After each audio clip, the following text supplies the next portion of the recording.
Hey, and welcome to the first episode of this new show, whitepill.tv. I'm going to regularly publish information on how to raise the consciousness on planet Earth.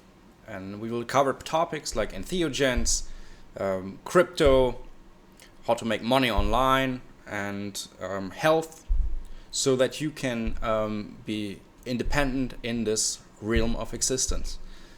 I got the idea about creating this show from Mark Passio. I've been listening to the Mark Devlin's podcast, episode 188, because a friend recommended it to me. And Mark Passio inspires the audience to create their own content on raising people up, waking them up about the core issues of humanity.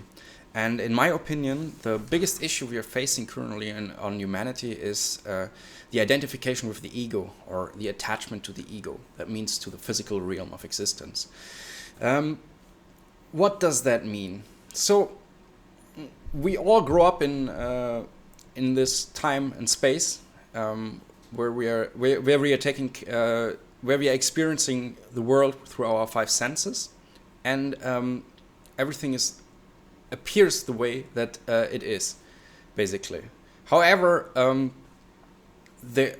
have had enough experiences and synchronicities in my lifetime that are out of the extraordinary, so that I can definitely say that this is not the only world and in existence, and that there are other realms and other dimensions, and that our soul is much more important than the Western civilization is trying to make us believe. Basically, a lot of these issues were actually incorporated through the schooling system, which we all ran through when we were young, where the soul and the connection to Mother Earth is beaten out of everyone with traumas. And this weekend I learned that anthropologists discovered that there is no culture without the word soul, and I think this is very, very important. And as there are different words for different things in cultures, depending on how important they are. And for example, while we are in English, no snow, now only one snow and only one ice. The Eskimos have dozens of words to describe ice and snow, and it's just like showing us how important a word is in the consciousness of the population that creates the language. And when we are thinking about how every language and every culture contains the word soul, and that just shows us how we are actually wired physically and from our genes to realize things that we cannot sense with the physical senses, and this also shows how the identification with the ego is something that actually goes against our genes, against how we are physically wired. And well, how can we go see things that are different that are not in the physical world, and how can we maybe travel to other dimensions and see them? And the answer to this is the altered states of consciousness. And what do I mean with an altered state of consciousness? For example, if you're sleeping, you're in an altered state of consciousness. That's the easiest one that everyone has actually experienced. And the dreaming state is an altered experience, where you're thinking that something is real, but when you're waking up, you realize that it's a lie. And this is the basic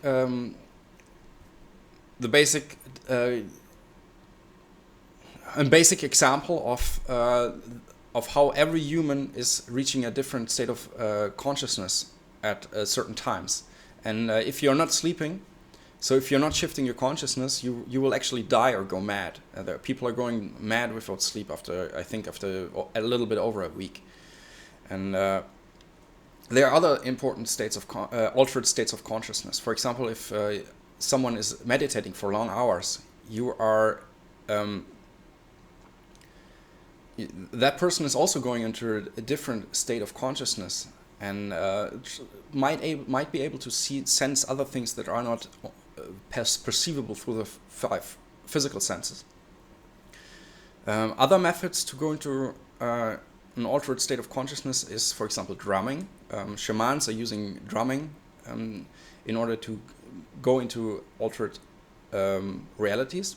And another idea is by taking entheogens, or consciousness altering substances like ayahuasca, MDMA, psilocybin with magic mushrooms, and there are so many others. I'm going to go into these multiple aspects of changing the perception and changing the state of consciousness throughout this show. And why is it important? Why does it make sense to go into an altered state of consciousness?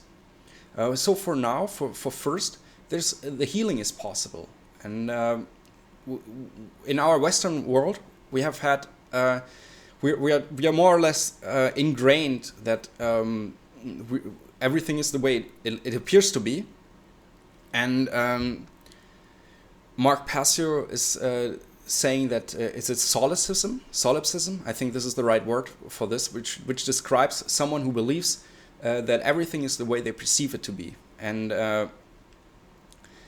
when you are only believing what you are believing to see, then you are necessarily afraid of things that you shouldn't be afraid of. And on the other hand, there are psychological issues that you can cure much faster in an altered state of consciousness. For example, the FDA is now starting with trials to use MDMA and psilocybin for treating PTSD of veterans, because this is like a very expensive side effect of war, that people are coming back with severe psychological issues. And in the past decades, we have discovered that it is very often possible to cure people within hours through an entheogen, which otherwise might take decades of visits to psychiatrists or psychotherapists in order to cure the same condition. And now, as the governments have started to invest money into this, shows us how even our physical world is starting to discover that solutions to common problems can be discovered by changing our altered state, our consciousness to an altered state. And in the coming weeks and months and years, I'm going to publish more information, more videos and episodes on YouTube, Rumble, maybe iTunes podcasts, in order to raise the consciousness on the earth. And I'm probably going to censor a few of the videos on YouTube, so if you want to have the real story and really know what I want to bring through and communicate, please visit alternative places like Odyssey, and I will probably not publish all videos on YouTube as well. I think this is a nice introduction, and then let's see you in the next days. I'm going to continue publishing information here.